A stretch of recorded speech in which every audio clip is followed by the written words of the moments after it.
আজকে আমাদের টপিক হচ্ছে গিয়ে ইকোনমিক্স এর একদম বেসিক কনসেপ্টস। ইন্ট্রোডাকশন হচ্ছে কি থিঙ্কিং লাইক এন ইকোনমিক্স। এখানে আমরা মেইনলি কি জানবো ইকোনমিক্স এর একদম রুট লেভেল থেকে বেসিক কিছু কনসেপ্ট সম্পর্কে। সো ফার্স্টেই যাই আমাদের ডেফিনেশন কি। According to professor Lionel Robbins, economics is the science which studies human behavior as a relationship between ends and scarce means which have alternative uses. এইটা kind of দেখে আমাদের মনে হতেছে ডেফিনেশনটা অনেক বড়, এটা কিভাবে মনে রাখবো? সেটা মনে রাখার সবচেয়ে ইজি ওয়ে হচ্ছে কি আমরা ইকোনমিক্সটাকে কি বলবো, ইকোনমিক্স হচ্ছে এমন এক ধরনের সামাজিক বিজ্ঞান যেটা কি হিউম্যান বিহেভিয়ারের সাথে আমাদের যে স্কারসিটি বা এই যে স্কার্স রিসোর্সের যে ইউজ সেটাকে লিঙ্ক করে। ওকে, অথবা ইন শর্ট যদি আমাদের পরীক্ষায় আসে যে what is economics, in short আমরা এটা বলতে পারি economics is the study of how society manages it's স্কার্স resources. মানে কি একদম মানে স্কার্স রিসোর্স বলতে কি বোঝায়, স্বল্প পরিমাণ সম্পদকে কিভাবে উপযুক্ত ভাবে ব্যবহার করা যায়, বেসিক্যালি এটাই। ওকে, আচ্ছা, এরপরে আসি আমাদের নেক্সট টপিক, সেটা হচ্ছে গিয়ে micro economics and macro economics. আমরা সবাই জানি মাইক্রো বলতে কি বোঝায়, স্বল্প পরিসরে বা ছোট কিছু, আর ম্যাক্রো কি বড় পরিসর বা ব্রড স্পেকট্রাম চিন্তা করলে। এখন তাহলে ইকোনমিক্সকে আমরা কয়টা সাবফিল্ডে ভাগ করতে পারি? দুইটা সাবফিল্ডে। কি কি? মাইক্রো ইকোনমিক্স আর ম্যাক্রো ইকোনমিক্স। এখন মাইক্রো ইকোনমিক্স কিসে ফোকাস করে? Microeconomics focuses on the individual parts of the economy and how households and firms make decisions and how they interact in specific market. আর ম্যাক্রোইকোনমিক্স কি করে? হোল ইকোনমিটার দিকে তাকায়। মানে কি? মানে হচ্ছে ম্যাক্রো ইকোনমিক্স পুরো একটা হোল ওয়ার্ল্ড ওয়াইড বা হোল নেশন ওয়াইড ইকোনমির দিকে সে ফোকাস করে। মানে কি তার মানে হচ্ছে মাইক্রো ইকোনমিক্স বেসিক্যালি হচ্ছে কি আমাদের স্মল ফেনোমেনাকে মেনটেন করে, আর ম্যাক্রো ওয়াইড ফেনোমেনা। এখন ম্যাক্রোর মধ্যে কি কি পার্ট আছে? ইনফ্লেশন আছে, আনএমপ্লয়মেন্ট আছে, অ্যান্ড ইকোনমিক গ্রোথ আছে। ওকে, ইকোনমিক গ্রোথের মধ্যে আবার কি জিডিপি বা হচ্ছে কি জিডিপি ডিফ্লেটর, জিএনপি, এগুলো। ওকে, এবার আসি আমরা পরে microeconomics deals with the behaviour of individual economic units. Okay, মানে কি মাইক্রো ইকোনমিক্স বেসিক্যালি আমাদের ইন্ডিভিজুয়াল ইকোনমিক ইউনিটস গুলা নিয়ে কাজ করে। ফর এক্সাম্পল ইকোনমিক ইউনিটস কি হতে পারে? সাপ্লাই, ডিমান্ড বা এগুলো। এখন আসি micro economics explains how and why this units make economic decisions. These economic units include consumers, workers, investors, owners of land, and business firms. How consumers make purchasing decisions and how firms decide how many workers to hire. মানে কি micro economics আমাদের দৈনন্দিন জীবনে আমরা house হোল্ডে যে সিদ্ধান্তগুলো নিই সেগুলো নিতে সাহায্য করে। ফর এক্সাম্পল আমার কাছে ইনকাম আমার পার মান্থ ধরলাম 20,000 টাকা। এখন এই 20,000 টাকাটার উপর ডিপেন্ড করেই তো আমি আমার পারচেজিং ডিসিশনস নিবো, রাইট? হ্যাঁ, তাহলে 20,000 টাকার উপর ডিপেন্ড করে যদি আমার পারচেজিং ডিসিশন নেই, ইন দ্যাট কেস তাহলে কি হবে? আমি ফার্স্টে কি করব? আমি ফার্স্টে চিন্তা করবো যে না, এটা থেকে আমার তাইলে কি খাওয়া দাওয়ায় কতটুকু স্পেন্ড করব, আমার এমনি বাসা ভাড়ায় কতটুকু স্পেন্ড করব, অথবা এরকম করে। এখন ডিপেন্ড করে এক একজনের ইনকামের উপর ডিপেন্ড করে তার কি হবে, সে তার ডিমান্ডকে ফুলফিল করবে। আমার ইনকাম 1 লাখ হইলে আমার ডিমান্ড বেড়ে যাবে, স্বাভাবিক বিষয়। ওকে, আর ফার্মস এর ক্ষেত্রেও ফার্মস এর ইনভেস্টমেন্ট যত বেশি হবে তার পক্ষে কি বেশি প্রোডাকশন করা সম্ভব হবে। আবার আরেকটা ফ্যাক্ট আছে এখানে, আবার ওইটা আমরা পরে জানবো, সেটা হচ্ছে কি কি যে আমাদের যত বেশি হচ্ছে গিয়ে তোমার লেবার বাড়বে, মার্জিনাল ইউটিলিটি অফ লেবার আছে, যেটা হচ্ছে কি মানে যদি আমরা লেবারকে বাড়াই, অতিরিক্ত বাড়াই ফেলি, তখন কি স্পেসের তুলনায় আমার লেবার বেশি হয়ে যাবে, তখন আবার প্রোডাকশন লেভেল কমে যাবে। ওকে, আচ্ছা, এগুলো এখন দরকার নেই, আমরা বেসিকটা জানবো। তাহলে বেসিকটা কি? ইকোনমিক ইউনিট গুলো কোনগুলোকে কি করে? Consumer, worker, investors, owners of land, business firms. তারা কি করে? Purchasing decision and firm decide করে যে কতগুলো ওয়ার্কার হায়ার করবে। কেন? কারণ কতগুলো ওয়ার্কার তাকে তার কাঙ্ক্ষিত আউটপুটটা বের করে আনতে পারবে। ঠিক আছে, ওকে। এবার আসি মাইক্রো ইকোনমিক্স।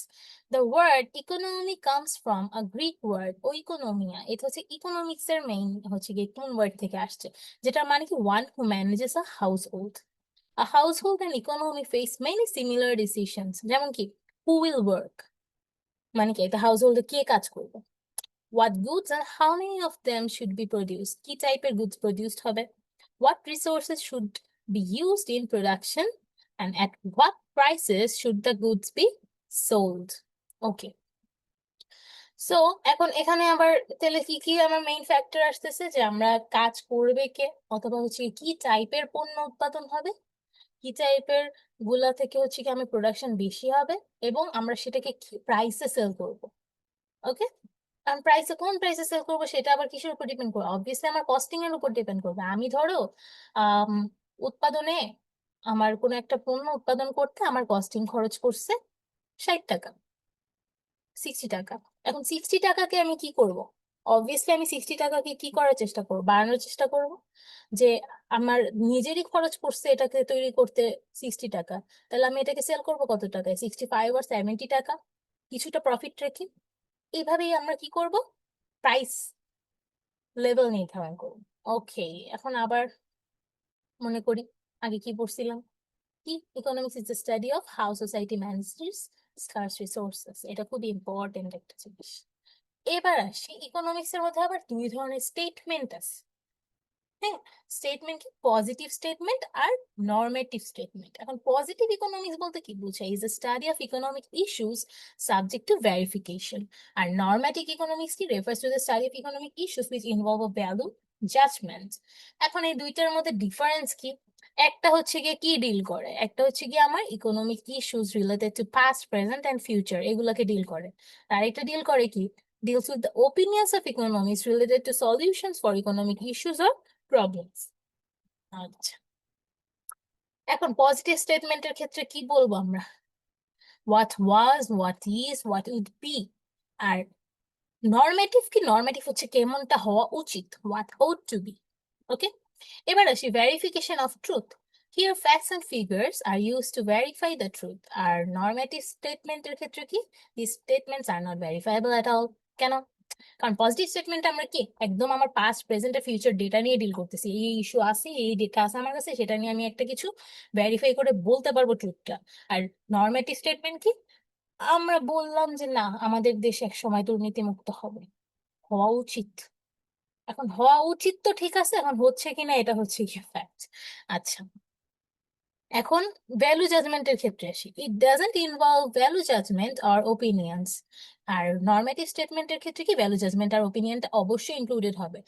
এখন ইকোনমিক্সদের ক্ষেত্রে নর্মেটিভ ইকোনমিক্সটা খুবই ইম্পর্ট্যান্ট। কেন, কারণ পাস্ট ডেটা জিডিপি এগুলো নিয়ে না আমরা অ্যাকাউন্টিং এর ক্ষেত্রেও অনেক বা ফাইন্যান্সের ক্ষেত্রে অনেক কাজ হয়, কিন্তু একজন অ্যাকাউন্টেন্ট কি করে, সে বেসিক্যালি জাস্ট ম্যাথমেটিক্যাল ডেটা নিয়ে কাজ করে, বাট একটা ইকোনমিস্ট কি করে, সে ফিউচার প্রেডিক্ট করতে পারে, সে এরকম একটা নর্মেটিভ স্টেটমেন্ট দিতে পারে। ফর এক্সাম্পল আমার পাস্ট ডাটা দিয়ে আমি বললাম যে ইনফ্লেশন রেট 11.5%, কিন্তু ইনফ্লেশন রেট হওয়া উচিত একটা দেশের নট মোর দেন 5%। এখন এইটা তো আমি হওয়া উচিত বলছি, অবভিয়াসলি এখন একটা ইকোনমিস্ট এরপর সে ওয়ে বের করবে যে না তাহলে কি কি করলে এই ইনফ্লেশন রেটটাকে কমায় আনা যাবে, অবভিয়াসলি করাপশন মুক্ত করলে, যে যেই সেক্টরে আছে সেই সেক্টরে দায়িত্ব পালন করবে, এরকম। কিন্তু একজন অ্যাকাউন্টেন্ট কি করবে, সে জাস্ট ওই জিডিপির যে ডেটা শিট সেই ডেটা শিটটাকে দেখবে এবং ডেটা শিট থেকে জাস্ট সেই ডেটা শিটের মেইন যে ভ্যালুটা সেটা বের করবে। ওকে, এবার সে এক্সাম্পলের ক্ষেত্রে the population of China is more than the population in India, এটা কি, এটা একটা পজিটিভ স্টেটমেন্ট যেটা কি ট্রু, এবং অবশ্যই এটাকে আমরা ভেরিফাইবল বলতে পারবো। কেন, কারণ অবশ্যই আমার কি সেন্সাস কালেকশন হয়, তার মানে কি আদমশুমারি গণনা হয়, সেটার থেকেই আমরা অলরেডি ডেটা থেকে জানি যে চায়নার পপুলেশন কি ইন্ডিয়ার থেকে বেশি। কিন্তু যখন আমি নর্মেটিভ ইকোনমিক্স এর ক্ষেত্রে আসবো তখন আমি কি বলবো, health care services should be available for all. মানে কি, মানে আমি চাচ্ছি যে আমার স্বাস্থ্য সেক্টরের যে সেবা সেটা সবার জন্য উন্মুক্ত হোক, বা সবাই পাক, এটা গ্রামাঞ্চলের সবাই পাক। ওকে, এখন এটা কি? এটা হচ্ছে কি, আমি একজন ইকোনমিস্ট হিসেবে আমি নর্মেটিভ স্টেটমেন্ট দিতেছি। ওই যে আবার বললাম, নর্মেটিভ স্টেটমেন্টটা কি বোঝায়, কি হওয়া উচিত। ওকে, এবার আসি পয়েন্টটা, বেসিক প্রবলেমস অফ ইকোনমিক্স। এখন এখানে কি হইতে পারে, there are three basic problems. Three basic problems এর মধ্যে কি, what commodities should be produced and in what quantities, what shall goods be produced by whom and what resources, and in what technical manners to be produced, and for whom shall goods be produced. Okay, কি commodity produce করা হবে সেটা কারা decide করবে? Farms decide করবে। How shall goods be produce, এটা কি মানে আমি কি টেকনোলজি ইউজ করে করব নাকি ম্যানুয়ালি করব? তার মানে কি, এখন আমি হয় এটাও করতে পারি যে না, আমি হচ্ছে রোবট দিয়ে করাবো, অথবা কোনো একটা বিশাল মেশিন কিনে আমি একটা মানে প্রোডাকশন কোম্পানি চালাবো, তাকে আমি অনেকগুলো লেবার হায়ার করে চালাবো। That depends on the firm, আবার ওনারের উপর। ওকে, আর for whom shall goods be produce, কাদের জন্য? অবভিয়াসলি কনজিউমারদের জন্য। ওকে, আচ্ছা, এবার আসি what is macro economics.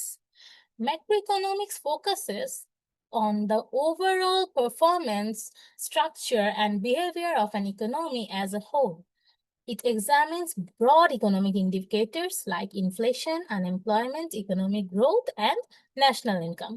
Unlike microeconomics, which studies individual economic units like households and farms, macroeconomics analyzes the economy's aggregate behavior. তার মানে কি, এটার মানে হচ্ছে আমরা ম্যাক্রো ইকোনমিক্সে কি ফোকাস করব, ওভারঅল একটা ব্রড স্পেকট্রামে কোনো একটা পারফরমেন্স, কোনো একটা দেশের বা কোনো অনেকগুলো একটা সাবকন্টিনেন্ট বা পুরো হোল ওয়ার্ল্ড, এটার ক্ষেত্রে কি কি কাউন্ট করবো। এটার ক্ষেত্রে কিন্তু আমি খালি house holder supply demand count করবো না, এটার ক্ষেত্রে আমি বিশাল ডেটা, বিগ ডেটা নিয়ে কাজ করবো। এটার ক্ষেত্রে কি কি আসবে, আমার ইনফ্লেশন রেট আসবে, আনএমপ্লয়মেন্ট আসবে, ইকোনমিক গ্রোথ আসবে, ন্যাশনাল ইনকাম আসবে। আমি জিডিপি দেখবো, জিএনপি দেখবো, আমি হচ্ছে কি আমার এক্সপোর্ট ইম্পোর্ট এগুলো দেখবো, রাইট? হ্যাঁ, কিন্তু এটার ক্ষেত্রে কিন্তু আমি ওইটা দেখতে যাব না যে আমার হাউস হোল্ডের কে একটা গাড়ি সেকেন্ড টাইম কিনলো, সেকেন্ড হ্যান্ড গাড়ি কিনলো। কেন দেখবো না? কেন দেখবো না, কারণ অলরেডি যখন কেউ ফার্স্ট টাইম একটা গাড়ি কিনে, ফর এক্সাম্পল আমার ফ্রেন্ড একটা নতুন মার্সিডিজ কিনছে, হ্যাঁ, ওই মার্সিডিজটা কেনার পর যখন রেজিস্ট্রেশন হয়েছে, অলরেডি কিন্তু সে ওই মার্সিডিজ রেজিস্ট্রেশন হওয়ার পরে সেই গাড়িটার অলরেডি গভর্নমেন্টের কাছে একটা হিউজ একটা টাকা সে দিয়ে ফেলছে। আমি যখন সেকেন্ড হ্যান্ড গাড়িটা কিনবো, আমি শুধু রেজিস্ট্রেশনের টাকা পে করবো, বাট ওই যে ফার্স্টে ওইটা পে করা যাবে না, করা লাগবে না। কেন? কারণ আমাদের ইকোনমিতে ইউজড গুডস এর যে ভ্যালু, সেটা হচ্ছে কি আমাদের ম্যাক্রো ইকোনমিক্স এর ক্ষেত্রে অ্যাড হয় না। ওকে, Rashid, while the macroeconomics examines how individuals, governments, and businesses make individual decisions, macroeconomics looks at the big picture of the simultaneous choices of all economic agents to understand trends and dynamics that affect entire nations, regions, or even the global economy. তার মানে কি effect করবে? আচ্ছা, এখন micro economics কি করে, individual হচ্ছে গিয়ে তোমার ডিসিশন নিতে সাহায্য করে, বা একটা গভর্নমেন্টকে বিভিন্ন হাউস হোল্ডের ক্ষেত্রে ডিসিশন নিতে সাহায্য করে। কিন্তু ম্যাক্রো ইকোনমিক্স কি করে, ওভারঅল একটা বিগ পিকচারে থিঙ্ক করে। তারা বিভিন্ন ইকোনমিক এজেন্টের উপর ডিপেন্ড করে কি করে, একটা এন্টায়ার নেশনের ক্ষেত্রে কি রকম ইকোনমি হওয়া উচিত সেটা ডিসিশন। এখন আসি, why microeconomics differs from macroeconomics. Macroeconomics differs from microeconomics in terms of the level of aggregation and analysis of economic agents' behavior. হ্যাঁ, যেমন যখন আমি মাইক্রো ইকোনমিক্স টার্মটা বলবো, তখন আমার কি আসবে, শুধু সাপ্লাই আর ডিমান্ড আসবে।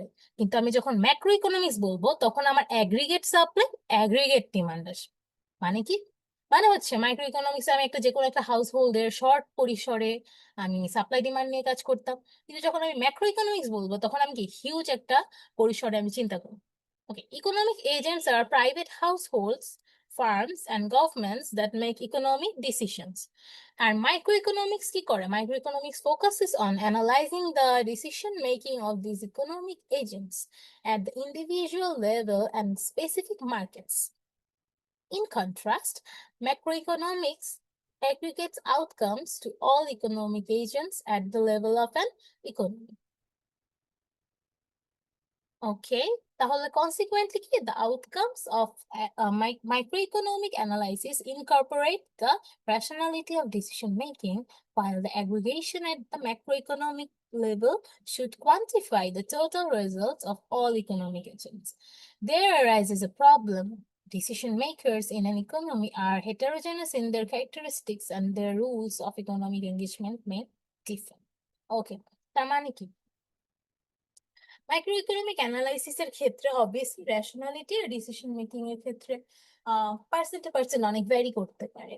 ধরো মাইক্রো ইকোনমিক্স এর ক্ষেত্রে যদি আমি চিন্তা করি, আমার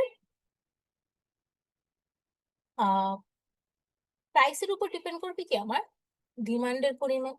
এখন আমি দুইটা সাবস্টিটিউট গুডের মধ্যে যদি চিন্তা করি, সাবস্টিটিউট গুড, সাবস্টিটিউট গুড হচ্ছে গিয়ে সেম ক্যাটাগরির আইডেন্টিক্যাল একটা গুড, যেটা হচ্ছে আমি কোন একটা প্রাইস বাড়লে আমি আরেকটা শিফট করতে পারবো। ফর এক্সাম্পল ধরো কোক, মোজো, আবার বলতে পারি হচ্ছে গিয়ে আমার কাচ্চি ভাইয়ের সুলতানস ডাইন।